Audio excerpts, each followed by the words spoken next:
And I guess the big announcement, Jackie, the big redhead on the terminal was that partnership with OpenAI. We knew that was coming. They made the announcement. Do we get any more details as to how ChatGPT will be integrated into Apple's products? We did. We learned that ChatGPT will play an integral role in how we're able to interact with the things that are already on our iPhones. They gave some interesting examples, like being able to compose a bedtime story for your kids, or being able to, transcribe certain things in your audio to your notes. You can also create new emojis called Genmojis, but OpenAI will really show up in Siri's ability to pull up information that's sitting in your phone that takes a few clicks to get to as it currently stands.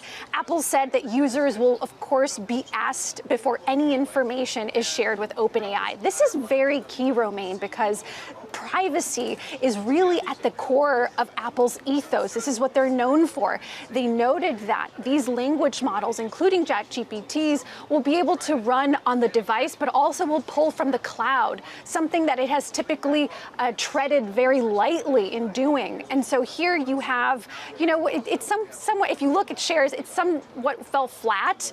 We were expecting some more than the features that Mark Gurman had already reported, but still, it offered users just some new, fresh features to work with when it comes to generative AI. Hey, Jackie, it didn't seem, though, that the Siri features would be available soon. Can you walk us through what we might know about a timeline?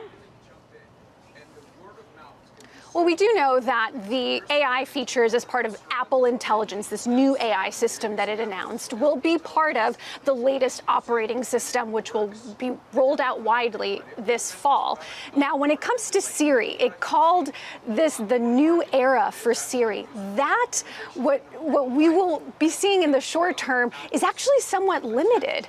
When we think about the Siri that we interact with today, it doesn't always catch what we're saying. So Apple promised that in the short term, we'll be able to see better speech recognition, but in the longer term, it's going to be able to pull data from certain apps. It will be able to work those apps on your behalf. So all you have to do is interact with it just with your voice. We're not going to be seeing that anytime soon, but over the course of the year is when we expect to see that unfold. When we hear all this talk here, Jackie, about pulling this data, watching what you're doing on the phone, listening in on what you're doing as well, I know that's what makes AI tick or what makes ChatGPT tick.